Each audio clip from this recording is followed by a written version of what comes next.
Hi bro.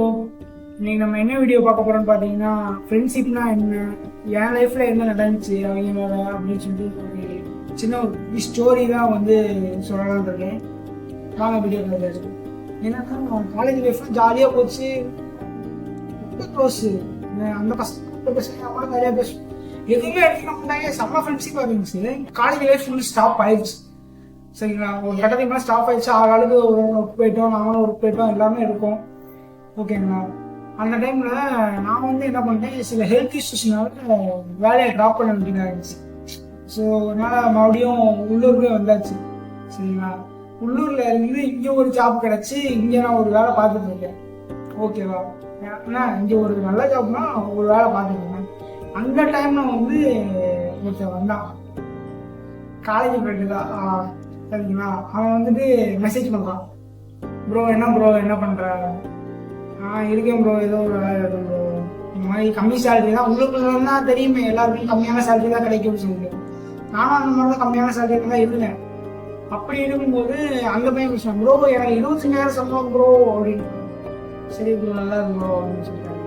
அதுக்கப்புறம் நமக்கும் தோணும்ல, நான் எப்படி ப்ரோ உங்க வேகன்சி இருந்தால் சொல்லணும்னு ஒரு வார்த்தை சொல்லிட்டேன். சரிங்களா, அதுக்கப்புறம் தான் தெரிஞ்சது பெரிய ஆப்படி போறான்னு சொல்லிட்டு நானும் சொல்லிட்டேன். ரெண்டாவது நாள் அதுக்கடுத்து ரெண்டாவது நாள் வந்து என்கிட்ட மெசேஜ் பண்றாப்புல தலைவன், ப்ரோ வேகன்சி போட்டுருக்காங்க ப்ரோ, வாரீங்களா ப்ரோ? நானும் சரி ப்ரோ நான் வரேன், இங்க வர ஒர்க் பண்ணிட்டு இருக்கேன், இன்டர்வியூ சொல்லிட்டு தான் வரேன் ப்ரோ அப்படின்னு சொல்லி சரின்னு சொல்லிட்டு நானும் இங்க இருந்து பெட்டி பிடிக்கலாம் எடுத்துட்டு கிளம்பிட்டேன். எங்க பெங்களூர் சொல்றது ஒசூர் தான். சரிங்களா, ஒசூர்ல கிளம்பிட்டேன். நான் இங்க இருக்க முன்னாடியே சொல்லிட்டேன், நான் இங்க இருக்க நான் இந்த மாதிரி வேலை கிடைச்சிருக்கு, நான் அங்க மாதிரி போறேன் அப்படின்னு சொல்லி இன்னும் மனசு சொல்லாம நான் நம்பி போறேன் ப்ரோ. அங்க எனக்கு ஒசூர்ல சுத்தமா எனக்கு யாரையுமே தெரியாது, இவங்க ஒருத்தரை நம்பி தான் நான் போறேன். ஓகேங்களா, இங்க இருக்கிற வேலையை விட்டாச்சு, வீட்லயும் சண்டை போட்டுருக்கேன். நான் அங்க போறேன், நான் அங்க போய் பாத்துக்கிறேன், எனக்கு வேலை கிடைச்சிச்சு அப்படின்னு சொல்லி வீட்லயும் சண்டை போட்டு போறேன். இருக்கிற வேலையை பாடுறா ஒழுங்கா, அதான் ஹெல்த் செட் ஆகலையா அப்படின்னு சொல்லி வீட்லயும் திட்டுறாங்க. போயிடணும்ன்ற அவசியமே கிடையாது, வீட்டுல திட்டுறாங்க, நானும் வீட்டுல சட்டை போட்டு உச்சா கிளம்பியாச்சு. அங்க போனதுக்கு அப்புறம் 3 நாள் ட்ரைனிங் ப்ரோ. 3 நாள் ட்ரைனிங் எதுக்கு ப்ரோ? 3 நாள்ல வந்து நீங்க ட்ரைனிங் பண்ணி 3ஆவது நாள்லாம் வந்து உங்களுக்கு இன்டர்வியூ வைப்பாங்க அப்படின்னு சொல்லி, சரி 3 நாள் படிக்கணும் ப்ரோ. சரி ப்ரோ படிச்சிடும் ப்ரோ அப்படின்னு சொல்லிட்டு போனை வச்சுருங்க ப்ரோ, போனை கொடுத்துருங்க எனக்கு. இல்லடா போன் எனக்கு போன் இல்லாம நான் என்ன பண்ணுவேன், போனை கொடுத்துருக்கோம் வந்து நீ வந்து அப்பதான் உட்காந்து படிப்ப அப்படின்னு சொல்றான். சரி சொல்றேன்னு சொல்லிட்டு இது கொஞ்சம் யாரோ சொல்லணும் அப்படின்ற போது படிச்சாலும் ஆகணும். நான் போனை கொடுத்துட்டேன். போன் அன்னைக்கு டேல போட்டு போன சார்ஜ் தான் கொடுத்துட்டேன். அவனும் போனை வாங்கி சுவிச் ஆஃப் பண்ணிட்டான். நானும் வீட்டுல இன்ஃபார்ம் பண்ணிட்டு தான் கொடுத்தேன், இந்த மாதிரிமா படிக்க போறேன் அப்படின்னு சொல்லிட்டு கொடுக்குறேன். அங்க போனதுக்கப்புறம் இன்டர்வியூ போச்சு. 1 போச்சு, ஜாலியா இருந்துச்சு. ஓகே, செகண்ட் டே போச்சு. ஓகே, செகண்ட் டேல வந்து அப்பதான் வந்து எனக்கு ஒரு மாதிரி பயமாச்சு, ஏதோ ஸ்டாப் மாதிரியே இருக்கேன்னு சொல்லிட்டு செகண்ட் டே ஒரு டவுட் ஆச்சு. போயிருக்கேன், அங்க போயிட்டு போனோட பிடிங்கி சுவிச் ஆஃப் பண்ணியிருக்காங்க. ஓகேங்களா, ஃபர்ஸ்ட் நான் அது என்னோட தப்பு தான், அவன் சொல்றான்னு சொல்லி நான் நம்புறேன்ல, என்னோட தப்பு தான். சரிங்களா, போனை வந்து சுவிச் ஆஃப் பண்ணிட்டாங்க. நானும் உட்காந்து படிக்க ஆரம்பிச்சிட்டேன், தீவிரமா படிக்க ஆரம்பிச்சிட்டேன். சரிங்களா, அவங்க கொடுக்குற அவங்க பேக்கப்பே கொடுக்குறாங்க, அந்த பேக்கப்பை உட்காந்து படிக்க ஆரம்பிச்சிட்டேன். சரிங்களா, இந்த 3ஆவது நாள் கொஸ்டின் இருக்கும் அப்படின்னு சொல்லி 2ஆவது நாள் எனக்கு ஸ்ட்ரைக் ஆச்சு, இந்த மாதிரி ஸ்கேம் மாதிரியே இருக்கு அப்படின்னு சொல்லிட்டு ஸ்ட்ரைக் ஆச்சு. சரிங்களா, 3ஆவது நாள் என்னதான் நடக்குன்னு பார்ப்போம்னு பார்த்தா 3ஆவது நாள் தான் சொல்றாங்க, நீ எப்படி, அதாவது அவன் எப்படி என்னை கூப்பிட்டு வந்தானோ அந்த மாதிரி 4 பேரை கூப்பிட்டு வரணுமா. சரிங்களா, அந்த பசங்க ஒவ்வொரு பசங்களும் 50,000 ரூபாய் கட்டணுமா, 50,000 ரூபாய் கட்டணுமா, இந்த மாதிரி சொல்றாங்க. இப்படி சொல்லும் போது ப்ரோ இங்க நான் வேலை பார்க்க தான் வந்தேன். சரிங்களா, நீங்க என்னன்னா ஏன்ட்ட 50,000 கேட்குறீங்க, அந்த 50,000 தான் நான் ஏன் ப்ரோ இங்கே வர போறேன் அப்படின்னு சொல்லி சொல்லும்போது, இல்லை ப்ரோ நீங்க 50,000 கொடுத்து இப்போ நீங்க ஜாயின் பண்ணீங்கன்னு வச்சுக்கோங்களேன், அது வந்து நீங்க உங்களுக்கு நான் வந்து ஒரு மெட்டீரியல் கொடுத்துருவோம். சரிங்களா, துணி மாதிரி இந்த மாதிரி காஸ்டியூம் மாதிரி ஒரு மெட்டீரியல் கொடுத்துருவோம், துணி மாதிரி கொடுத்துருவோம். நீங்க அதை வந்து வச்சுக்கிட்டு நீங்க உனக்கு இந்த மாதிரி வேலை இல்லாத பசங்களாம் இருப்பாங்க, அவங்கள இன்வைட் பண்ணி அவங்கள வர வச்சு அவங்க 50,000 கிட்ட வச்சு இந்த துணியை வந்து நீ அவங்கள்ட்ட செல் பண்ணிருக்கோம் அப்படின்றாங்க. சரி ஓகே, டைரக்ட் செல் பிசினஸ் சொல்றீங்க, சரி நம்ம அதை பண்ணுவோம்னு சொல்லிட்டு பண்ணுவோம். ஆனா அந்த பசங்க அந்த 50,000 எங்க போவாங்க? வீட்டுல எல்லாம் போய் டார்ச்சர் பண்ணுவாங்க. எனக்கு அந்த 50,000 குடுன்னு நிப்பாங்க வீட்டுல. நான் அப்படி பண்ணல ப்ரோ. சீரியஸாவே இது ஒரு ஸ்கேம்னு எனக்கு புரிஞ்சிருச்சு. என்னைக்கா ஒரு நாள் அது எண்டு வந்துடும், ஸ்டாப் ஆயிடும். அப்படின்ற போது இது ரொம்ப கஷ்டமே. இது எத்தனை பேர் வீடு, எத்தனை பேர் லைஃப் அப்படின்னு சொல்லிட்டு யோசிக்கும் போது எனக்கு அவ்வளோ கஷ்டமா இருந்தது. ஏன் இப்படி பண்றாங்க அப்படின்னு சொல்லிட்டு எனக்கு அவ்வளோ கோபமாகவும் இருந்தது அவங்க மேல. ஏன்னா அவன் நம்பிதான் நான் போயிருக்கேன். சரிங்களா, அவன் அவ்வளோ கோபமாகவும் இருந்தது அவன் மேல. என்ன பண்றது, ஃப்ரெண்டா போயிட்டானு. ஏன்னா அவனும் போய் மாட்டிக்கிட்டான், வேற வழி இல்லை. அவனும் 50,000 எப்படியே மாட்டிக்கிட்டான். நான் நல்ல வேலை, நான் கெட்டல. சரிங்களா, எனக்கு கெட்டணுன்ற அவசியமே கிடையாது. கேட்டா சொல்றாங்க கஷ்டப்படுறவங்க மட்டும்தான் இந்த லைஃப் புரியும் அப்படின்னு சொல்லிட்டு. கஷ்டப்படுறவங்க மேலும் கஷ்டப்படணும்னு சொல்லிட்டு அவரை காசே இல்லாதனாலதான் கஷ்டப்பட்டு இருக்கான். அதுக்குன்னு சொல்லிட்டு ஒரு 50,000 கடனை வாங்கி நீ சொல்றது ஓகே, அவன் 10 பேரை சேர்த்து விட்டுருவானே வச்சுக்குவோமே, அது 10 பேரோட லைஃப் அவன் மேல வரணும்ல. அவன் நாங்க தூக்கி விட்டுருவோம், அப்படி பிடிக்கணும்னு எல்லாம் சொல்லுவாங்க. ஆனா அவனாலே இன்னும் மேல வர முடியல. சீரியஸாவே பண்ணிட்டாங்கன்னா அவனோட லைஃப் என்ன வருது? நீங்க யாருமே புரியல ப்ரோ. இதோட உங்களுக்கு ஒரு லைஃப் சான்ஸ் அப்படின்னு சொல்லுவாங்க. நிறைய மண்டை கழுவுவாங்க, செம்மையா மண்டை கழுவுவாங்க ப்ரோ. மண்டையை கழுவிட்டாங்கன்னா ஒண்ணும் செய்ய முடியாது. உனக்கு சுய அறிவு இருந்துச்சுன்னா நீ வந்து தப்பிச்சுக்கலாம். அதைதான் நான் சொல்ல வரேன். எனக்கு ஏன் சுய அறிவு என்கிட்ட இருந்துச்சு, நான் தப்பிச்சிட்டேன் பண்ணிக்கிட்டது. அன்னைக்கு நைட்டு வந்து அந்த பசங்கலாம் வந்து சொல்றாங்க, இல்ல ப்ரோ இப்படி ப்ரோ அப்படி ப்ரோன்னு சொல்லி. இல்ல ப்ரோ எனக்கு இது பிடிக்கல. மற்ற பசங்களை வந்து நான் சேர்த்து விட்டாங்க, எனக்கு அந்த லைஃப்னா எனக்கு தேவையே கிடையாது. சரிங்களா, எங்க வீட்லயே ஆல்ரெடி கஷ்டப்பட்டு இருக்காங்க. அவங்கள்ட்ட நான் போய் இந்த டைம்ல வந்து 50,000 நான் கேட்டேன்னா என் லைஃப் போயிருந்தோம் அப்படின்னு சொல்லிட்டு நான் சொல்லி புரிய வச்சுட்டு, புரிஞ்சதில்ல அது வேற விஷயம், புரிய வச்சுட்டு நான் வந்து கிளம்பிடுறேன்னு சொல்லிட்டு கிளம்பினேன். அப்ப என் போனை கொடுக்குறாங்க. சரிங்களா, போனை சார்ஜ் கூட போடல போகணும். நான் இங்க எடுத்து போகும்போது என்ன சார்ஜில் எடுத்துட்டு போயிருந்தனோ அதை விட 20% கம்மியாக தான் இருந்தது. நான் அந்த சார்ஜரோட நிற்கிறேன், வெறும் 30% சார்ஜ் தான் இருந்துச்சு ஒசூர்ல. சரிங்களா, ஒசூர் பஸ் ஸ்டாப்ல. அதுவும் என் வண்டிலாம் கிடையாது.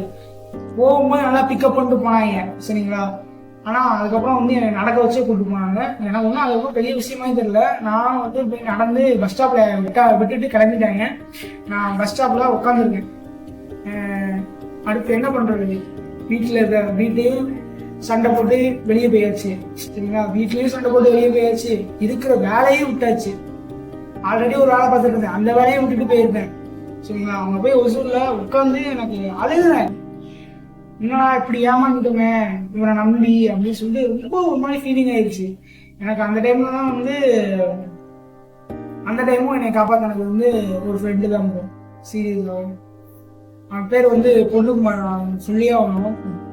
அந்த டைம்ல வந்து நான் அவனுக்கு நைட்டு ஒரு 9 மணி இருக்கு, அவனுக்கு நான் கால் பண்ணி, டேய் இந்த மாதிரி ஆயிடுச்சுடா, இந்த மாதிரி நம்ம ஃப்ரெண்டு தான்டா, இந்த மாதிரி ஏமாட்டிட்டா, இந்த மாதிரி உன்னை சொல்லி இன்டர்வியூ இருக்குன்னு சொல்லி இந்த மாதிரி பண்ண சொன்னாங்க, ரொம்ப கஷ்டமா ஆயிடுச்சு அப்படின்னு சொல்லிட்டு நான் சொன்னேன். முதல் வார்த்தையா, நீ இப்போ எங்க இருக்க அப்படின்னு கேட்டேன். இந்த மாதிரி ஒசூர் பஸ் ஸ்டாப்ல உட்காந்துருக்கேன்டா, இது என்ன பஸ் ஸ்டாப்னே தெரியல, இப்போ நான் எங்கே போகணும் என்ன பண்ணணுன்றது எனக்கு ஒன்றும் புரியலடா.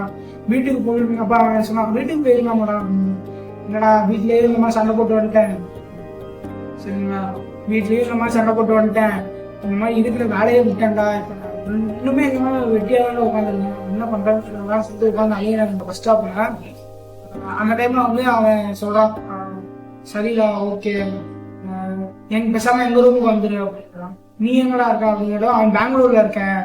பெங்களூர்ல ஆனா ஒசூர்ல இருந்து பக்கம் தான். ஆனா பேசாம பெங்களூர் சில்க்போர்ட் பஸ் ஸ்டாண்ட்ல வந்து இறங்கிடு, சரியா, நான் அவனை பிக்கப் பண்ணிக்கிறேன் அப்படின்னு சொல்றான். சரிடா ஓகேடா அப்படின்னு சொல்லி அப்பதான் எனக்கு கொஞ்சம் மூச்சு வந்துச்சு. சரிங்களா, சரி எவனாலும் நல்லா பார்த்துப்பானே இல்லை, இப்பயாவது நமக்கு ஒரு இருக்கிறதுக்காக ஒரு இடம் கிடைச்சிட்டே சொல்லிட்டு தான் நான் சந்தோஷப்பட்டேன். அப்படின்னு சொல்லிட்டு நான் கிளம்பிட்டேன். என்கிட்ட ஒரு 500 ரூபா இருக்கும்னு நினைக்கிறேன். 500 ரூபா வந்து ஜிபேல தான் இருந்தது. சரிங்களா, அப்பதான் வந்து நம்ம பஸ் ஸ்டாண்ட்லாம் ஒரு சில அண்ணாலாம் வந்து நம்மகிட்டே கேட்பாங்க, தம்பி 100 ரூபாங்க தயா, 20 ரூபாங்க தயா, இந்த பஸ்ஸுக்கு போகணும், பஸ்ஸுக்கு காசு இல்லையா, தொலைச்சிட்டேன், இந்த மாதிரி தேடும்போது அதாவது தண்ணீரிக்க கேட்பாரு அப்படின்னு சொல்லிட்டு நம்மலாம் வந்து ஈஸியா அசால்ட்டா கலந்து போயிடும். சரிங்களா, ஆனா எனக்கு அப்பதான் வந்து அந்த வழி என்னன்னு சொல்லிட்டு எனக்கு அப்பதான் புரிஞ்சுது. ஏன்னா என்கிட்ட ஜிபேல தான் இருக்குது. இதுலேயும் நான் அவங்கள்ட்ட போய் கடனாவோ இல்லை இது கொடுங்க போகலாம் அப்படி தானாகவும் நான் கேட்கல.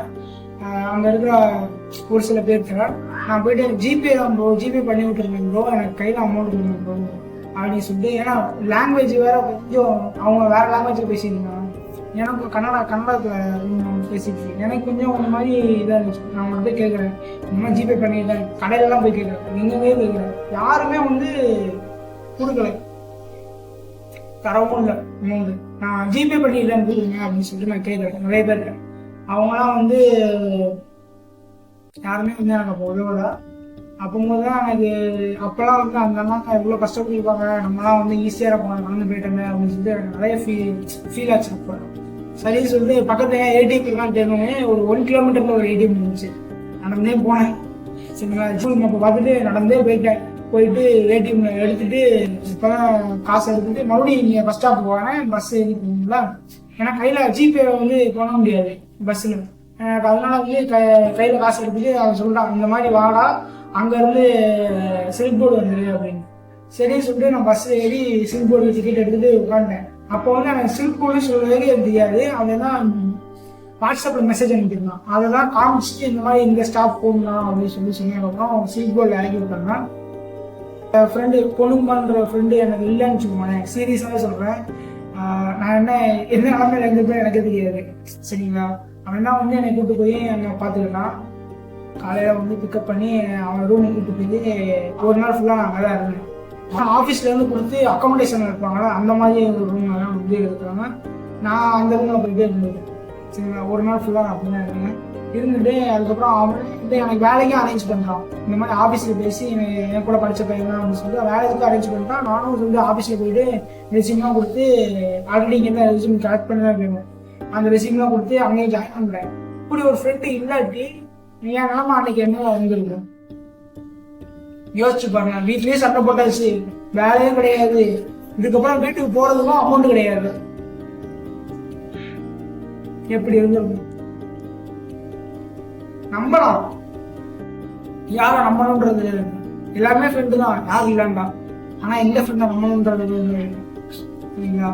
எனக்கு அந்த டைம்ல கை கொடுத்தது ஃப்ரெண்டு தான். அவன் இல்லாட்டி இன்னைக்கு நான் இல்லை, இன்னைக்கு நான் எழுதவே மாட்டேன். அதனால அந்த மாதிரி இருக்கிற ஃப்ரெண்ட்ஸும் இருக்காங்க. எனக்கு இருக்கிற அந்த ஒரு பொண்ணுக்குமா மாதிரி இருக்கிற ஃப்ரெண்ட்ஸும் இருக்காங்க, அந்த மாதிரி ஏமாத்துற துரோகம் பண்ற ஃப்ரெண்ட்ஸ் மாதிரியே இருக்காங்க சரிங்களா. பொண்ணுக்குமான்றது காலேஜில் இருக்கும்போது எப்படின்னா சண்டை போட்டே தான் இருப்பேன். அவன் கூட நான் வந்து எப்பவுமே சண்டை எங்கேயுமே போடா அப்படின்ற மாதிரி தான் இருக்கும், சண்டை போட்டே தான் இருக்கும். ஆனால் என் லைஃப்ல வந்து அவள் தான் வந்து பெரிய ஹெல்ப் பண்ணிருக்கேன். நான் மறக்கவே மாட்டேன். தேங்க்ஸ் நண்பா. அதனால புரிஞ்சுக்கோங்க, இந்த மாதிரி நிறைய பசங்க வந்து இந்த ஸ்கேம் நடக்குது, ஃப்ரெண்டை வச்சு நிறைய ஸ்கேம் நடக்குது. இதெல்லாம் வந்து நீங்க அவாய்ட் பண்றது நல்லதுன்னு நினைக்கிறேன். அது ஸ்கேம்னு சொல்றத அதுல சம்பாதிக்கவும் செய்யறாங்க, நான் இல்லைன்னு சொல்றேன். ஸ்கேம்னு சொல்றத உண்மையை சொல்லி கூப்பிட்டுருந்துருக்கலாம். யாரா இருந்தாலும் உண்மையை சொல்லி கூப்பிடாம இந்த மாதிரி பொய் சொல்லி கூப்பிடணும் எந்த ஒரு அவசியமே கிடையாது. பொய் சொல்லி கூப்பிட்டு அங்க 3 நாள் இருக்க வச்சு அதுக்காக அவன் செலவு பண்ண வச்சு அதுக்கப்புறம் அவன் 50,000 கொடுத்து பொய் சொல்லாம இருந்தோம்னா வீட்டுல இருந்தே அந்த 50,000 கொடுக்க முடியுமா முடியாதுன்னு சொல்லிட்டு பேசிட்டு வந்துருப்பாங்க. அங்க போயிட்டு அவன் இருக்க பார்த்துட்டு இருக்க வேலையை விட்டுட்டு வீட்லயும் சட்டை போட்டு வந்து அவன் இந்த மாதிரி தனிமரமா அடிக்கிறது எந்த அவசியமும் கிடையாது. கம்பெனி பேர் வந்து எனக்கு சொல்ல விரும்பல, ஏன்னா சொல்லி இப்ப அங்க இருக்கிற ஆல்ரெடி இருக்கிற பசங்களோட வாழ்க்கையை எனக்கு எடுக்க விரும்பல சரிங்களா. நல்லா இருந்துருப்பாங்க, ஒன்றும் பிரச்சனை இல்லை. இருந்தாலும் சொல்றேன், ஏமாத்தி கூப்பிட வேணான்றதுதான் என்னோட தாட்டு. அது இங்க புரியறதே இல்லை. உண்மையை சொல்லி கூப்பிடுறா கூட அந்த பசங்க வந்திருப்பாங்க. இந்த மாதிரி ஏமாத்தி கூப்பிடுறதுனால நிறைய பசங்களோட லைஃபே ஸ்பாயில் ஆகுது. அது இங்க யாருமே புரியறதே கிடையாது. ஆனா நான் உங்களை சொல்லிட்டேன், புரிஞ்சுருப்பான்னு நினைக்கிறேன். ஃப்ரெண்ட்ஷிப்பை நம்புங்க, நம்ம வேணாம்னு சொல்லல, எந்த ஃப்ரெண்டை நம்புறோம் அப்படின்றதுதான் முக்கியம். அவன் ஏமாத்துறவனா இருந்தா ரொம்ப கஷ்டம். என்னோட ஃப்ரெண்டு அந்த பொண்ணுக்குமார் மாதிரி ஒரு சில ஃப்ரெண்டு தான் இருப்பாங்க. அந்த மாதிரி பசங்க இருந்தாங்கன்னா கமெண்ட்ல டேக் பண்ணுவேன். அப்புறம் மறக்காம சப்ஸ்கிரைப் பண்ணுங்க. பார்க்கலாம். Bye bro.